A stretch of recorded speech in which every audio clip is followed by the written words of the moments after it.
Good morning, namaste, vadakkam, adavars. जो बोले सो निहाल. सत श्री अकाल, सत श्री अकाल, सत श्री अकाल.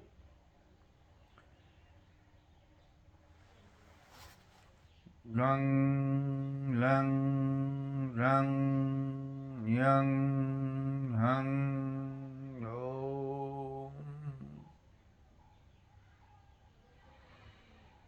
Rang, lang, rang, yang, hang, om.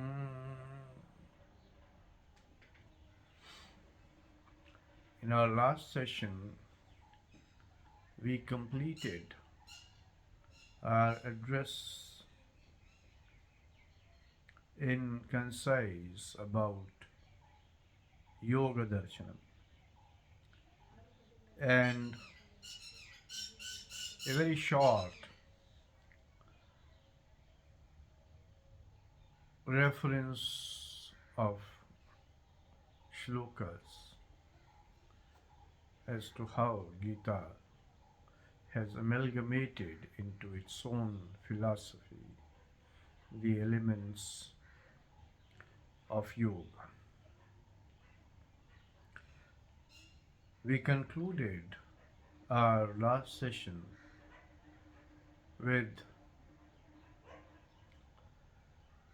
the shloka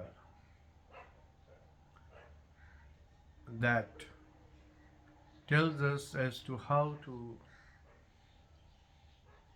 use both yoga and Sankhya Darshana, yoga techniques and the jnana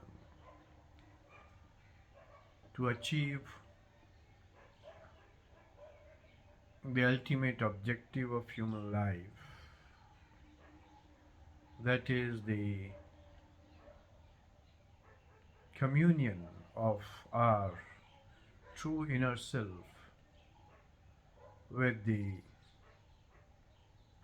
ultimate primordial truth energy,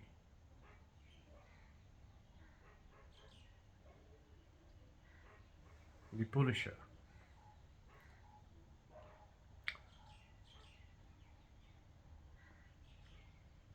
योग संन्यस्त कर्मणः ज्ञान संचिन्न संशयम् आत्मवन्तं न निबध्नन्ति कर्माणि Dhananjay.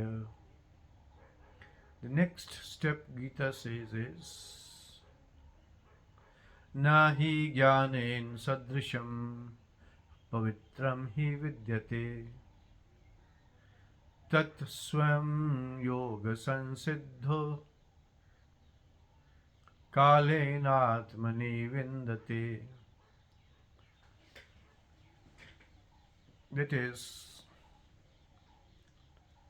there is nothing that parallels the knowledge as the purifier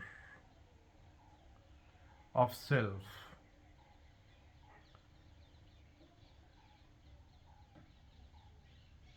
as the knowledge is. What knowledge? The knowledge of self.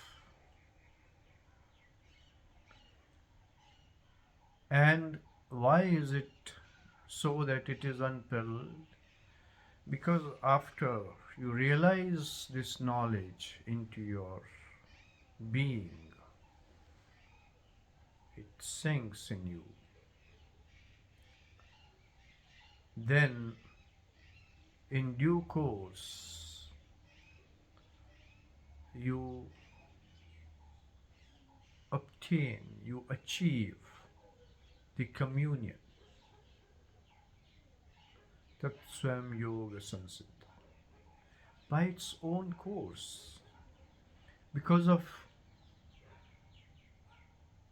your realization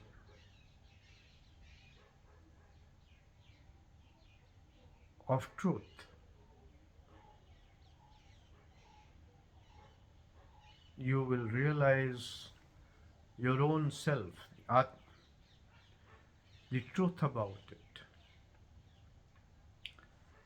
Realization is slightly deeper than merely knowing.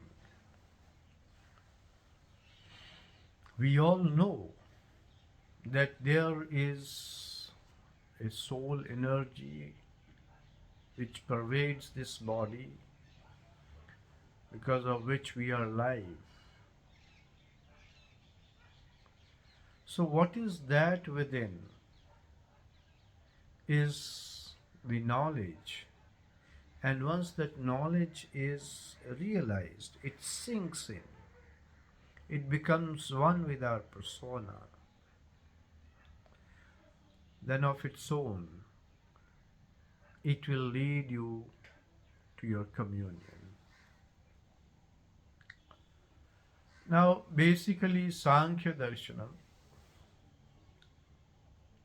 is based on Advait philosophy, where it is Tat Tvamasi is the fundamental philosophy, that is you.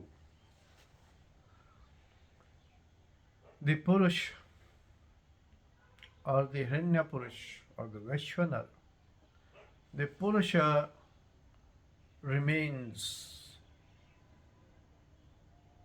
as all-pervading energy and yet aloof. It is always complete. It is Purnamada Purnavidam Purnat Purnamudichyate Purnasya Purnameva Vishishyate. It is always complete, whether you take out of it something or you add into something.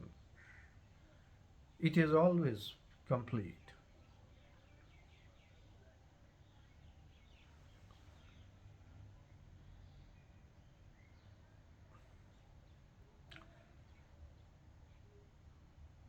Whether it gives out something, one is taking out, the other it gives out something, or it takes in something.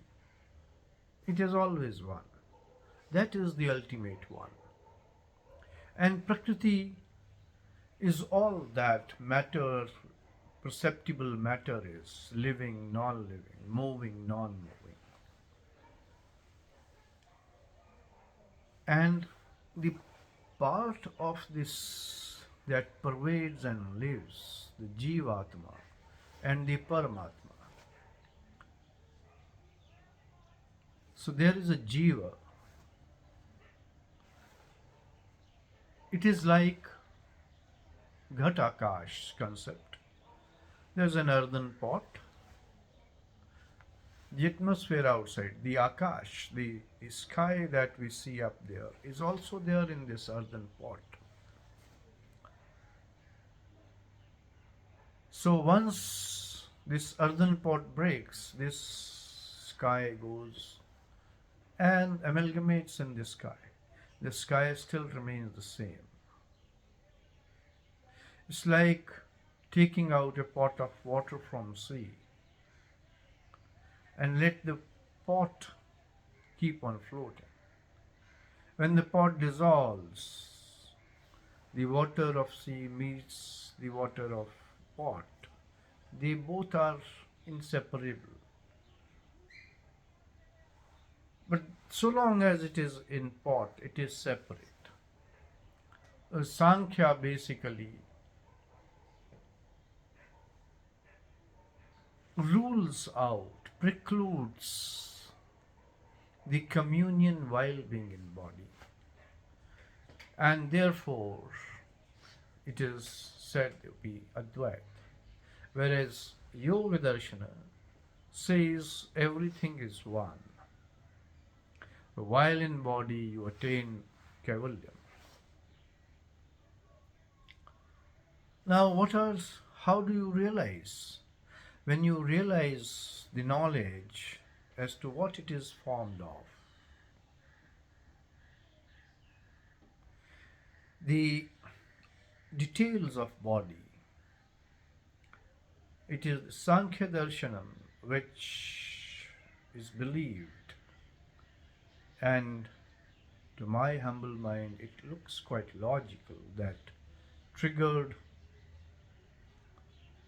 the branch of Ayurveda, the surgery, the physician, Charaka. The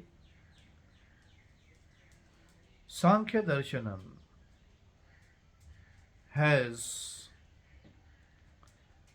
counted out the body into Sukshama, that is micro body, and the gross body, Sthula body.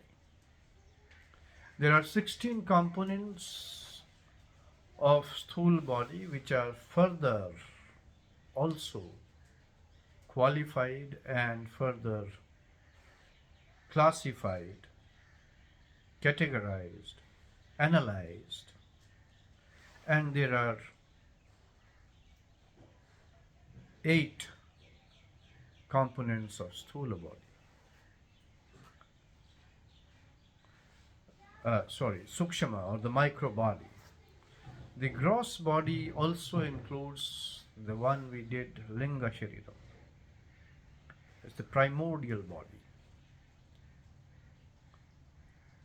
And then there is one Jivatma.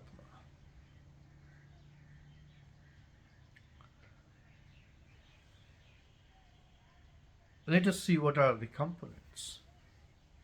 Sthula body is said to be made of Panchabhutas, that is the earth, water, fire, air, and Akash, space. Some people say it plasma or ether. The plasma that fills the so-called vacuum of the space. These are Panchbhutas, the 5 elements, first 5. Then there are 5 sense organs, Gyanindriyas, from the ways, from the Indriyas we perceive the world, we accumulate knowledge about the world, information about the world. These are Gyanindriyas.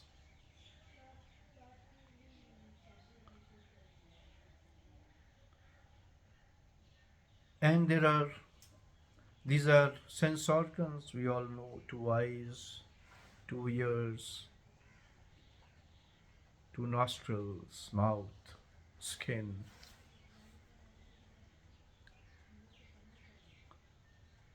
These are 5 sense organs. Then there are 5 action organs, Karmindriyas. These are 2 hands, 2 legs, and genitalia.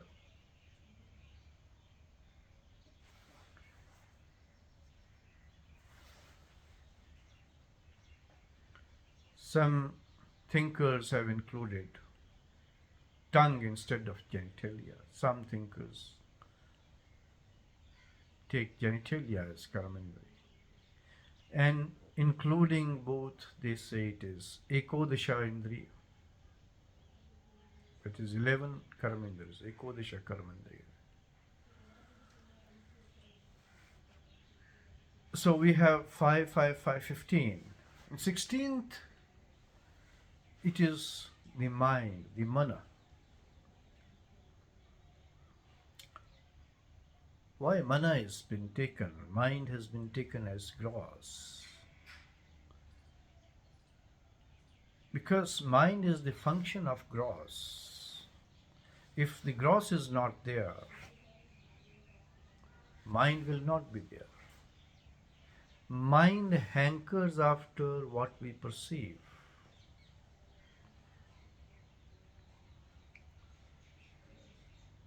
Those specially abled people who are bereft of some sense organs, their mind does not hanker after those senses, those perceptions, which they are not able to perceive. So their mind is also limited by the limitation of the sense organs.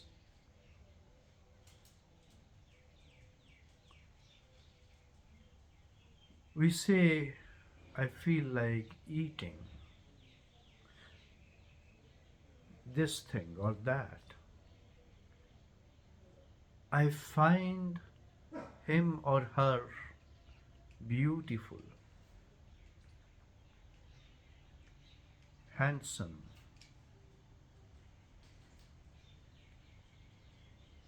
I want to see a movie.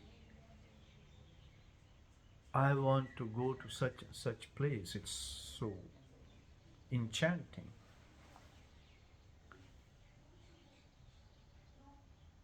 So it is, mind is a function of our sense organs and our sense and our act organs, action organs, motor organs we call. The action organs are motor organs and sensory organs. The function of brain is both sensory and motor.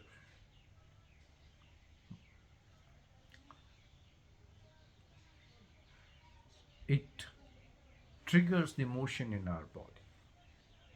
It triggers my hand to move. It triggers my legs to move.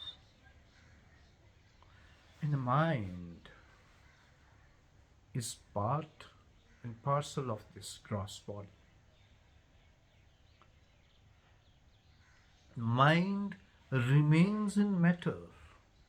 If you want to control the mind, renounce the matter. Negate the matter in your life, and the mind will have nowhere to go. It will be completely under your control then. Therefore, it has been included in Sthula. Though it is not perceptible, nobody ever sees where mind is in the body. But it is function of the intellect, brain, knowledge, information, all these things. And it keeps you entangled in the matter, in the worldly affairs. You feel bad because in your mind a loss has been inflicted. An adverse situation has been precipitated. Your mind wanted a particular situation to happen, a particular work to be done, a particular action to succeed. But it has been frustrated. So it is your mind that makes you feel dejected, depressed, uncomfortable.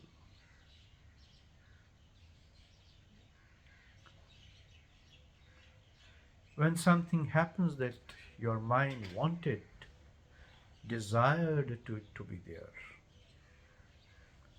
you feel elated. What is that which gets excited inside? When we say I am excited, I am riding the excited mind. I forget that I am not mind. I am the owner of this vehicle. But I get attached to mind. When my favorite apparel gets torn, hooked to something, I feel bad because I got attached to this apparel. My mind found this apparel to be desirable. It was expensive. My mind calculated in a second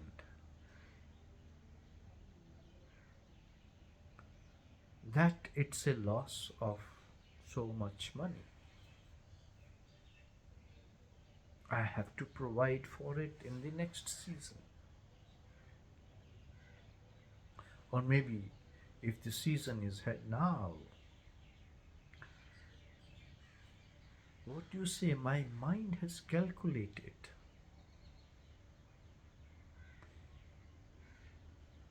Our persona is in our mind.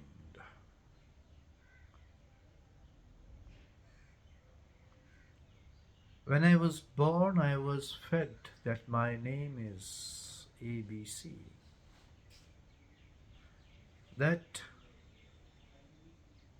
I am a female. I have to act in this particular fashion. I am a male. I have to act in this particular fashion. I have to get my hair trimmed in this way. I have to wear such kinds of colors and clothes. It is sunk in our mind. It is the conditioning of our mind. And all we do here is deconditioning of mind. When the mind becomes one with the soul, it is that point that the realization of true knowledge dawns. The communion of its own is precipitated. So, mind is what is part of gross, the gross body, the sthula body, though it is not sthula. Rest all the things that we have counted are perceptible. Now this Mahabhuta is further. There are 7 dhatus in our body. We call them dhatu. These are asthi, mas, majja, medha, ras, rakt, shukra. Asthi is bones, mas is muscle matter, flesh, majja are the fat and the coverings of the muscles, the subcutaneous tissues, the omentum in the abdomen, the pericardium of heart, the pleural covers of lungs. They are all part of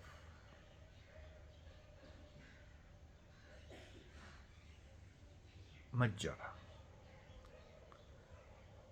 Other organs, soft tissue organs, are also part of mas and majja. Heart is part of mas, liver part of majja. Medha, the brain and spinal cord, the nervous system, the organs of nervous system. Rasa, the lymph. It's not the taste. Ras also has a connotation of taste. That will come later. We'll come to that later on. But here, it is the other juices in gastrointestinal tract, the cerebrospinal fluid, the pericardial fluid, the plural fluid,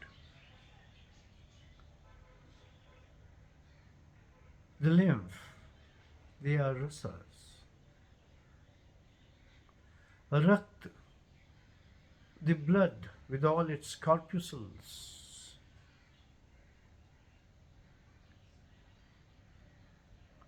and the virya, the seminal fluids, the ovarian fluids. So these are called dhatus.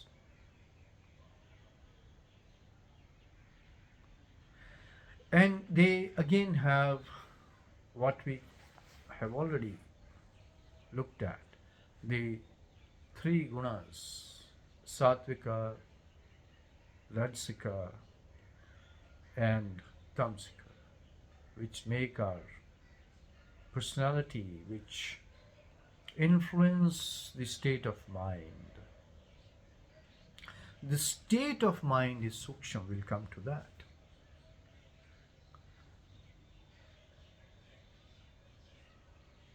Then the three doshas, vata, pitta, kapha, vata, pitta, kapha.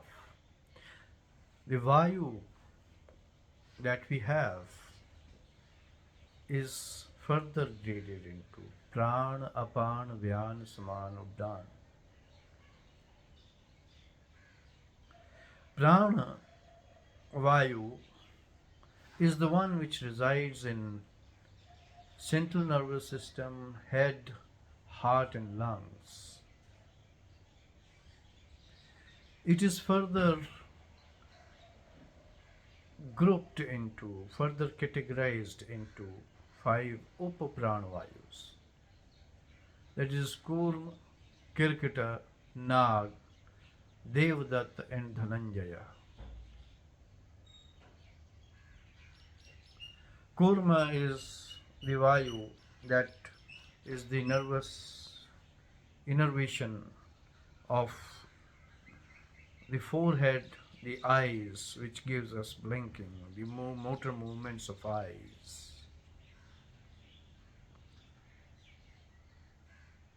The Kirkita is of the throat inside that allows us to swallow. It is perhaps, Kirkita means lizard, perhaps because of the formation of uvula hanging above it, we call it Kirkita. So whatever happens in our mouth and throat, those airs are Kirkita. Nag is concomitant to the distribution of phrenic nerve or vagus nerve. It is the longest part of pranavayu that goes to the lungs, to the heart, to our AV node, the pacemaker, natural pacemaker.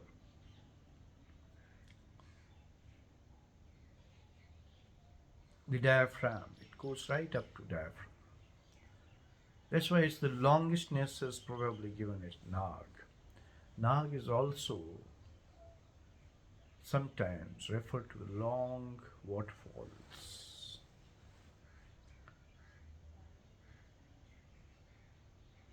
Long streams of water. Long springs would be the proper word, springs of water. So Nag goes right up to the diaphragm. Therefore, some books on Tibetan and Ayurvedic medicine, they relate coughing, sneezing, burping to be linked to heart also. And those practicing medical practitioners, if they can look into this notion of some of the yogis, some of the knowledgeable mendicants that I have come across, that those with heart ailments, they do not sneeze before precipitation of some cardiac crisis. The sneeze and cough goes down and burps increase. I have not had the opportunity to confirm it with practical statistics, but it can be a subject of research. Because of this pranvayu, the nagvayu, because sneezing is also vayu, cough is also vayu, and burp is also vayu. Then there is Devadatta, which controls this part, that is below the eyes, chin, skin of this part, facial nerve distribution. And Dhananjaya is said to reside in the heart, the space of the heart, the pumping of the heart. These are pranavayus. And Samanvayu is one which from it is in our gastrointestinal tract, from esophageal junction, esophagus to the intestines.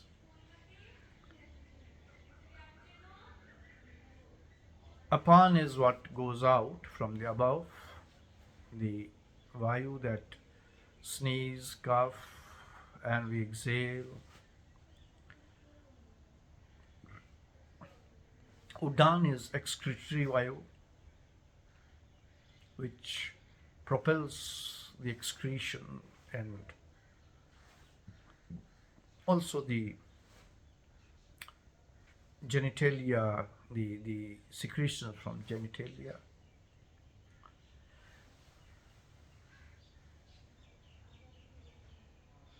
The three doshas, Pitta is in the abdomen. The upper abdomen and the chest. It drives this.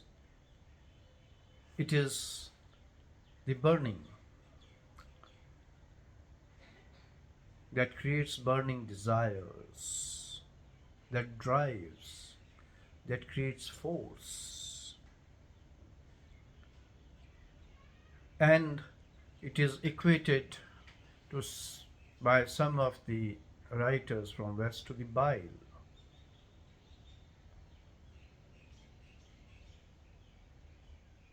Pitta is also of 5 categories: Pachak, Ranjak, Alochak, Sadhak, Bharjak. Pachak is one which is available in the intestines, in the gastrointestinal tract. Ranjak is one in the liver or the organs.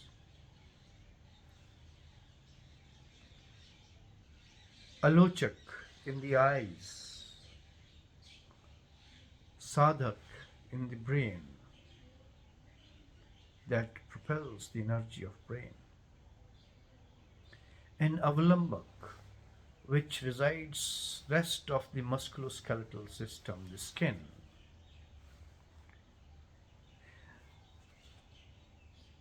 Probably because these are the places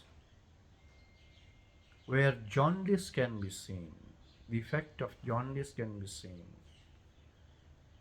Some of the Western writers commentators have equated it to the bile.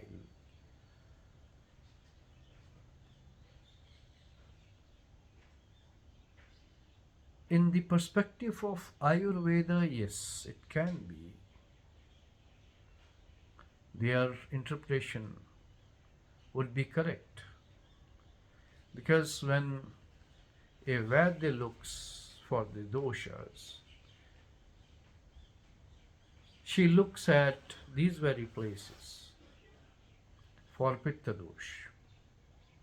So it manifests, predominance of Pitta dosh manifests these places.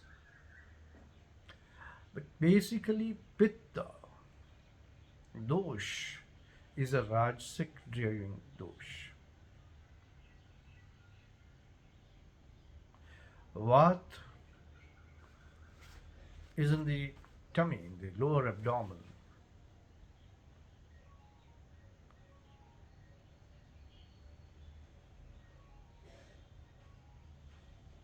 And Kapha. Kapha is also further off, categorized of 5 types. It is Kledak, Tarpak, Bodhak, Shleshak, and Avalambak. Kledak cough is in the gastrointestinal tract.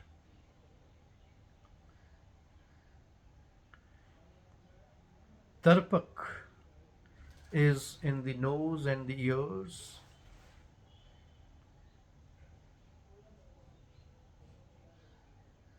Tarpak is in the eyes and the nose. Bodhak is in the ears and in the mouth.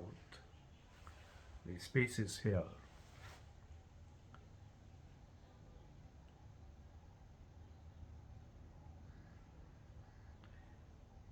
Shleshak is in the body joints, and Avalambak is that which causes malaise, is in the musculoskeletal system, even in subcutaneous tissues also. Sometimes when you see in conditions of cellulitis, the Vayu dosh is seen in subcutaneous tissue. That is Avalambak. It causes malaise otherwise. When it goes to muscles and musculoskeletal system. So these are various types of doshas. Similarly, Agni is also said to be, Agni is also an element in body, which is also of 4 types. Saman Agni, one which is pervading the temperature, that keeps our temperature proper. We are, what we call warm body people. So our temperature is a thermostatic organisms.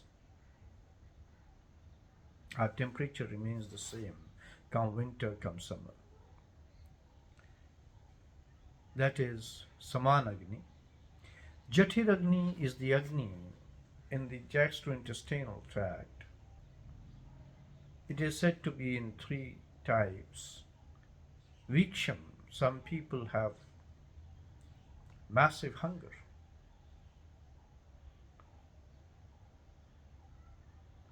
Then there is Mandagni, they don't have hunger. Tiksham, occasional when you have pangs of hunger.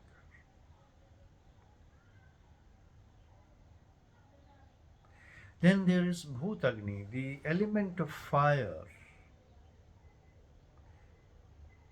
and Dhatwagni, the fire in the 7 dhatus that we have just seen. Bhut Agni is the elemental Agni, or we can say Tanmatra of the Agni, the essence of it.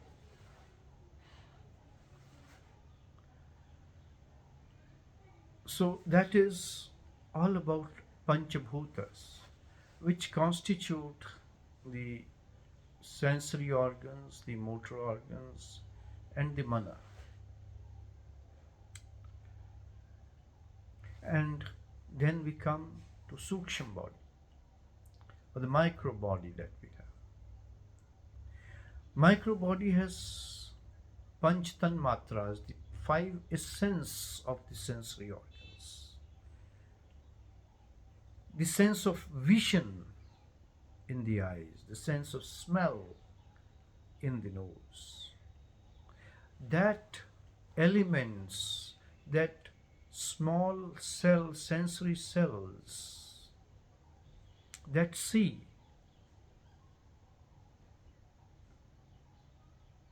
sometimes the organ is not defective, but the perception is gone. That they say the drishti tanmatra is not there. Organ is perfect. Tongue is perfect. Yet taste is gone. In COVID, many people lost sense of taste. The tanmatra was clouded. Sense of smell was gone. The same organ is there. The sense of smell is mitigated. The same organ is there. Hearing is gone. Tanmatra has been adulterated. So 5 tanmatras, Panch Tanmatra. Then Mahat. Mahat has been dealt with differently by many commentators. Mahat comprises of Aham Bhav on one end and Buddhi on the other side, and the components. Aham Bhav is the sense of being. I am existing, the sense of existence. It is not the name that has been given by your parents or somebody christened you as ABC. It is sense of being alive,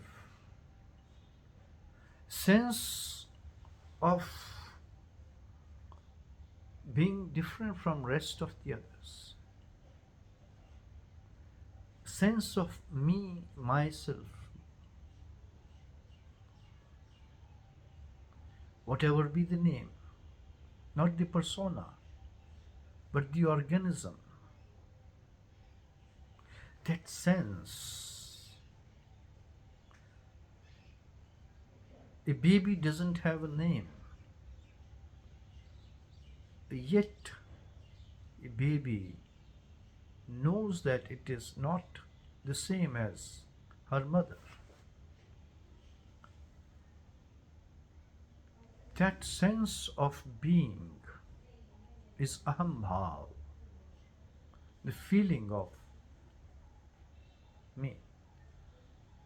There is no pride in this. Many commentators have termed it as ahankar.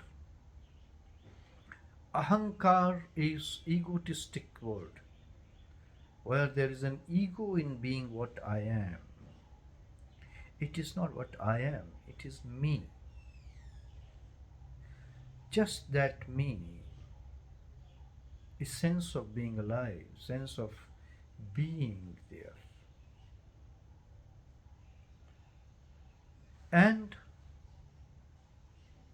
the other component in Mahat is Buddhi, the intellect. The cumulative effect of all your learning.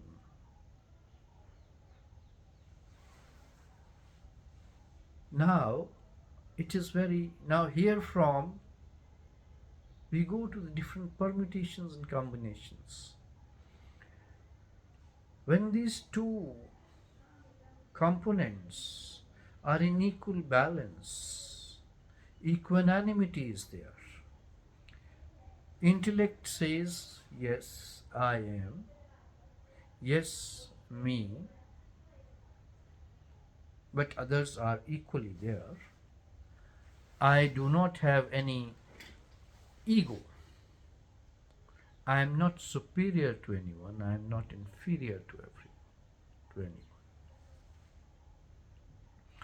I am normal human being. I may have gathered some knowledge. I may have accumulated some wealth. But these are sources to be utilized. They do not make me different. That is equanimity. When aham bhav overrides the intellect, it influences the intellect.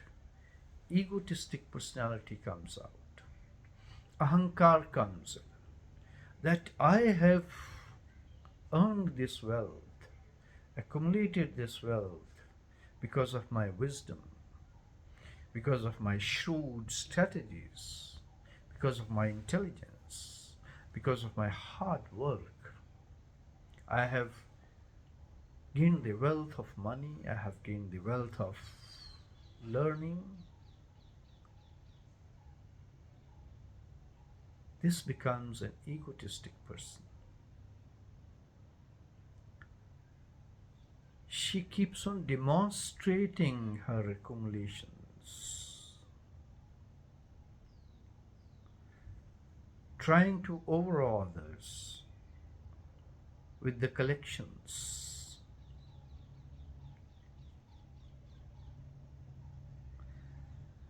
In the third, where intellect becomes heavier than aham bhav, becomes nihilistic, denial mode.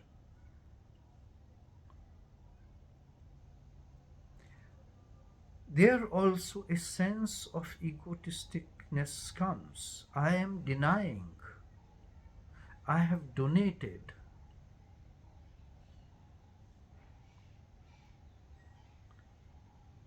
It is not renunciation. When you renounce, you cease to be owner. You do not donate them. You do not give it away. You do not gift them. You simply renounce. Using very resources and yet renounced. You become trustee, a trust holder for those resources. This is the charisma of Mahat. That's how it affects the persona. It is not perceptible. It is micro. It is sukshma.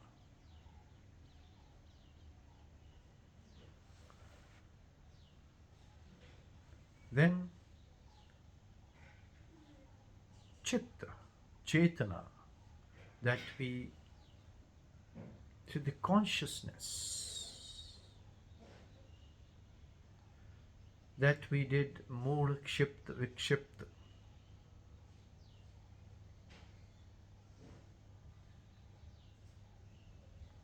Vikshipta ekagra, parokshadit kaivalyam. Ekagra, concentrated. Once you become, your consciousness becomes concentrated, you withdraw from other things. But you are yet focused on one thing. You still are attached to one thing. And when you go to Parokshadhit, you are always stabilized in your consciousness into the unmanifest. And from there, Kavalyam is just self-drive. Tatswam yoga sansiddhi, kalena atmani vindati. Once your Chetana is there, it becomes, your superconsciousness is just a step further. We had in one of the earlier sessions discussed Chetana.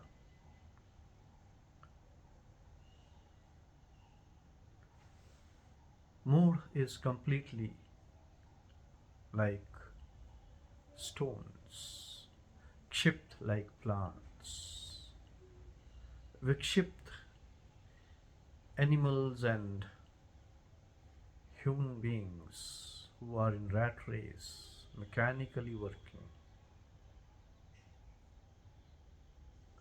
Ekagra, those who are concentrated. Parokshadhit, those who are established. Now, in Ekagra, some people may be also touching the unmanifest. They may be concentrated on unmanifest, but they are not established there. And it is the acquisition of unmanifest, the information, the knowledge of that. Parokshadhit is you are established there. You're always, your dhyana is in those unmanifest, in that unmanifested creator, the Purusha. And that is just Kavalya.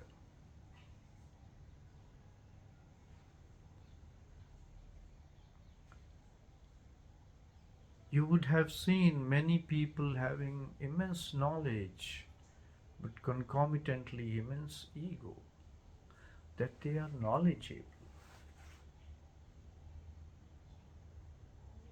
They are also concentrating, ekagra, but they are still on pratyaksh, not gone to proksh. Pratyaksh, which is manifest. Even their knowledge about unmanifested is manifested knowledge. They are displaying it. And the next component of microbody is the Moola Prakriti, the basic nature, which is composed of vritti and prarabdha. Both these concepts we had addressed while doing karma. Quickly we see vritti is again of 5 types. Nidra, smriti,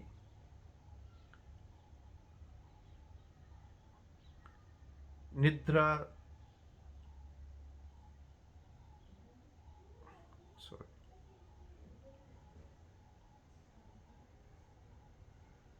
what are those?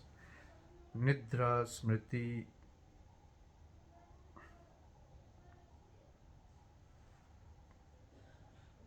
vikalpa, viparya, and niruddha. Nidra, smriti, vikalpa, viparya, niruddha, and then kavalya. Nidra, sleepiness. Smriti, to remain, keep on counting on the laurels, to always be talking about memories, past, to remain in past. vikalp, to be hankering after alternatives. What is given to you is not acceptable. I got bananas, I need apple.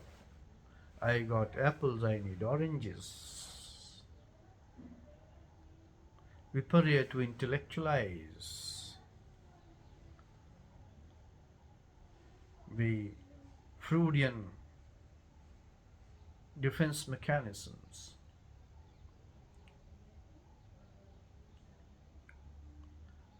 And Niruddha, where your vritti, your status of mind is without any discrepancy, any pollution, any pollutant. It is pure. It is not hankering after anything. It is Niruddha.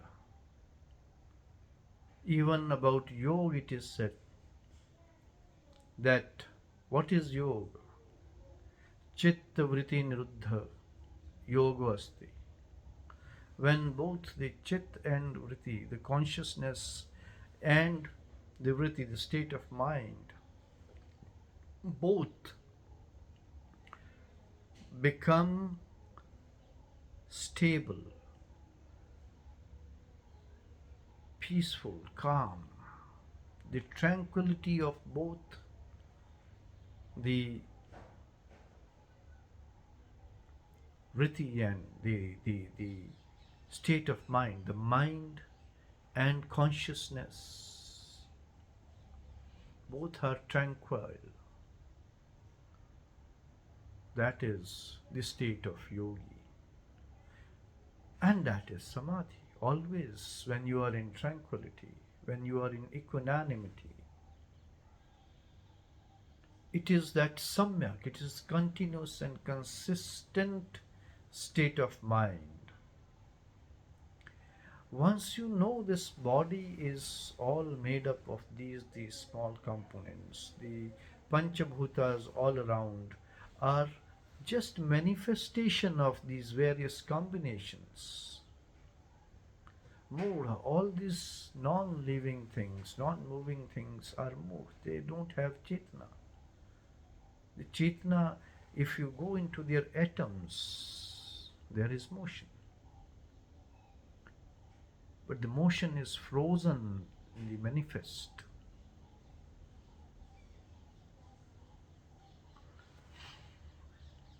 Then animals, they are still at Mooladhara Chakra.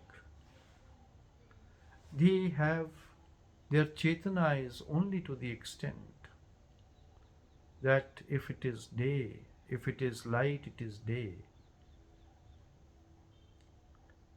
When there is a solar eclipse, birds and animals, they get confused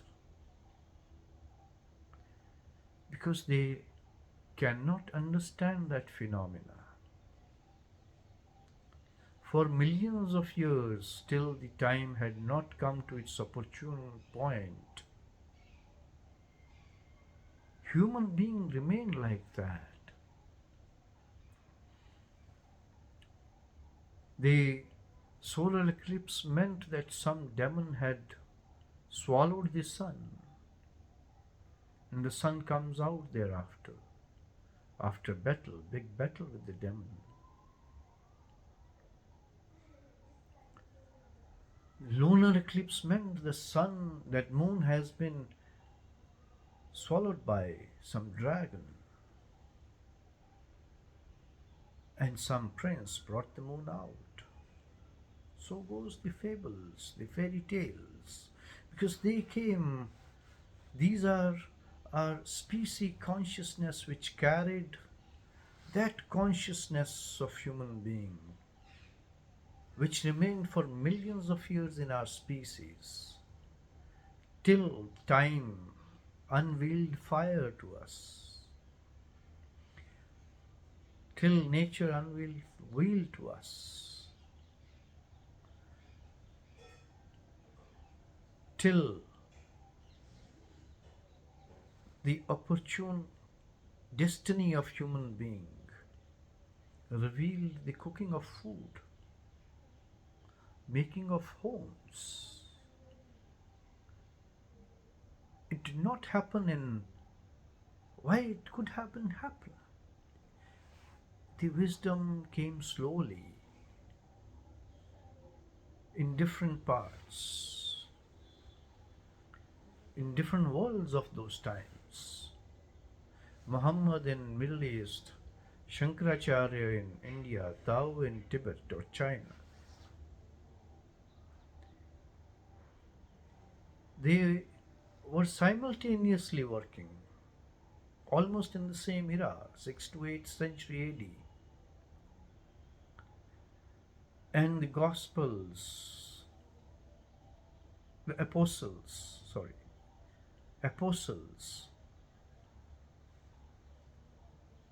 also in the same, almost the same era. They were all establishing the religions, carving out do's and don'ts for human beings. But they were unaware of themselves, of each other. Unaware of each other. That's the beauty.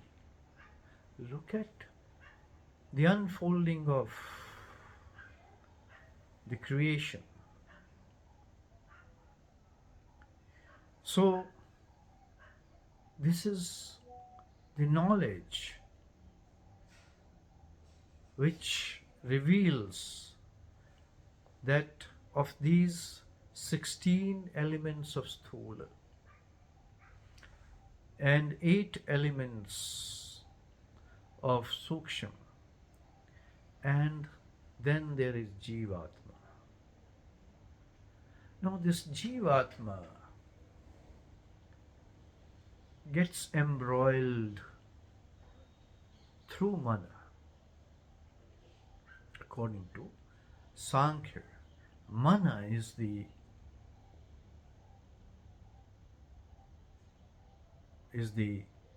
vehicle that attaches, is the bond that attaches this Jivatma to this Sharira.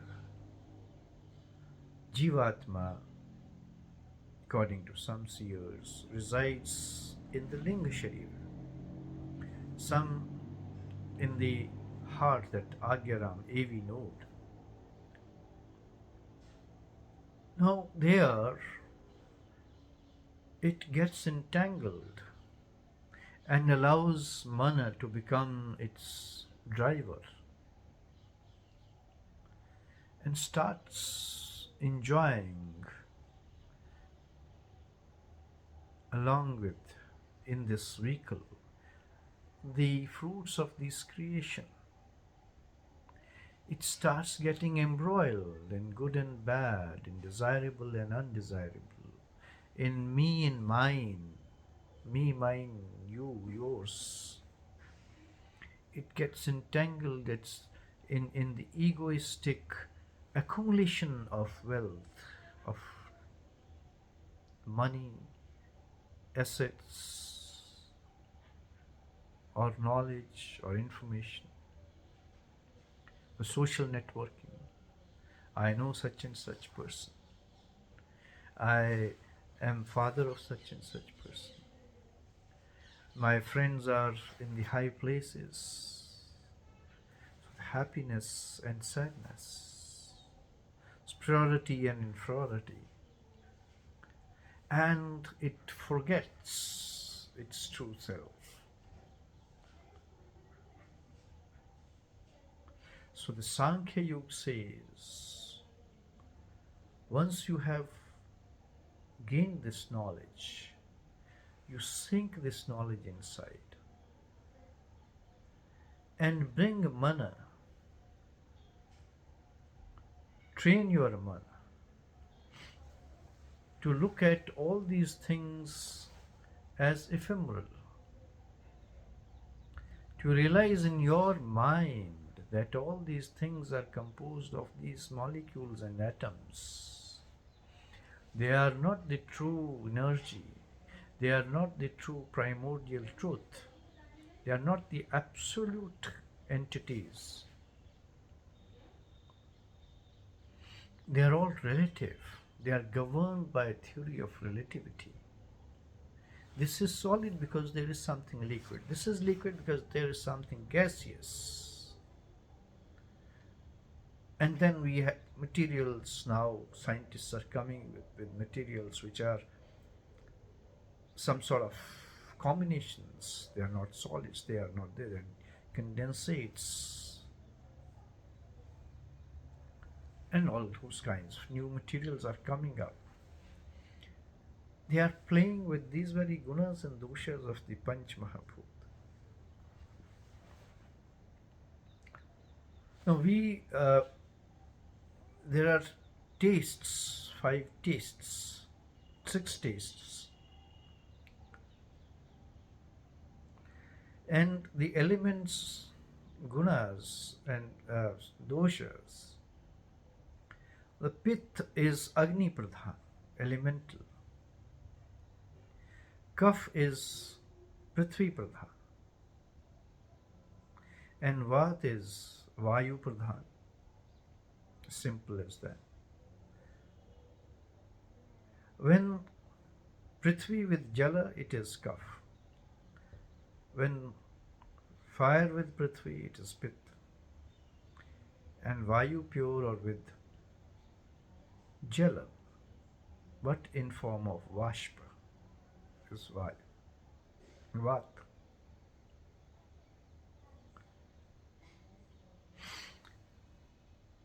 So these, once you analyze that they are nothing but 5 elements which constitute this body, which constitutes this world all around.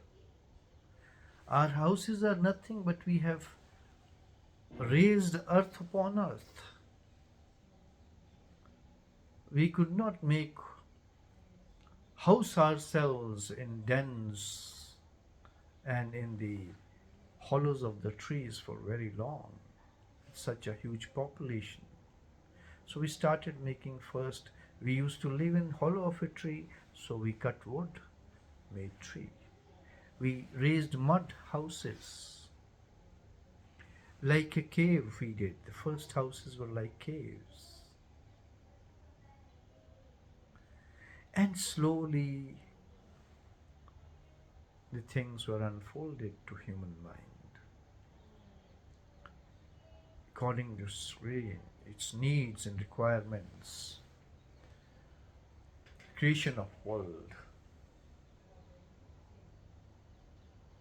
is progressing, is further progressing.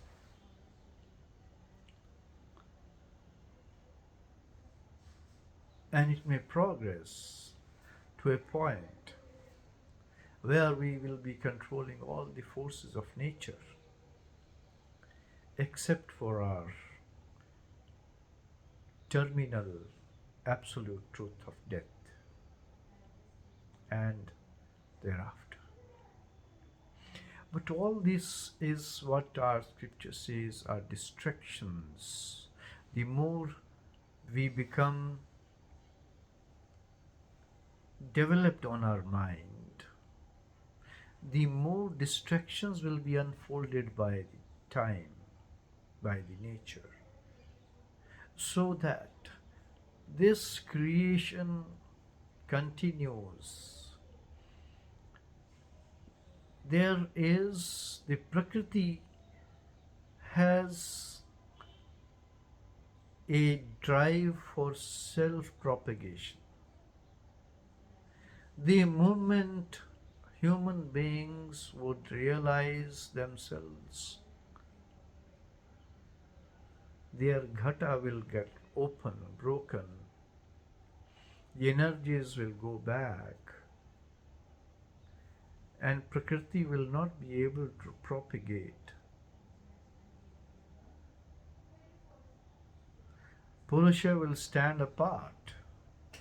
The Ardhanarishwar will become 2 entities. The Purusha, the energy goes away, the matter falls down. That is the pralay. When the death visits, goes, what goes out is that Ghata Akash. That Akash goes. So, with that, we have a slight perspective of Sankhya Darshan.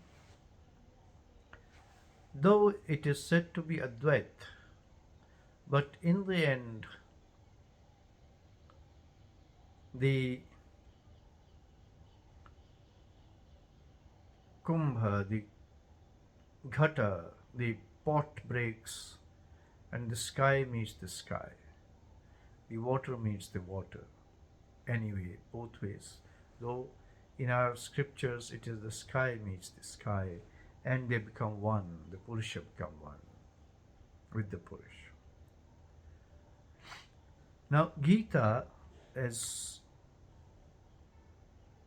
we have done one shloka, we'll do one more shloka. Gita says, this jnana, nahi jnanen sadrisham pavitram hi vidyate, tat swayam yoga sansiddho kalen atmani vindati. Then, Shraddha valabhante jnanam tatpara saintindriya jnanam labadva param shantim chirena vigachati. With this shloka we will end our session. Anyhow, this shloka says, with full faith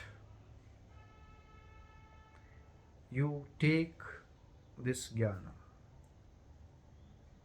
labhante jnana, tatpara, forthwith, with full faith, forthwith, saintindriya.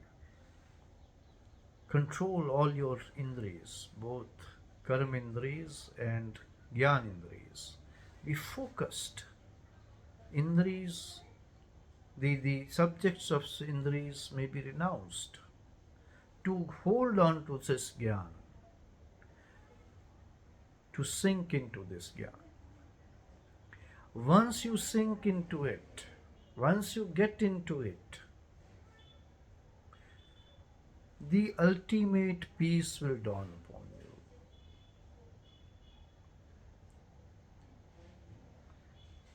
We'll pick up 4 or 5 shlokas in our next session for seeing how Sankhya Darshan has been amalgamated into Gita Darshanam. Om Tat Sat iti nirdesha brahmanastrividha smritaha brahmanastenapi vedascha yagyascha vehita pura. Om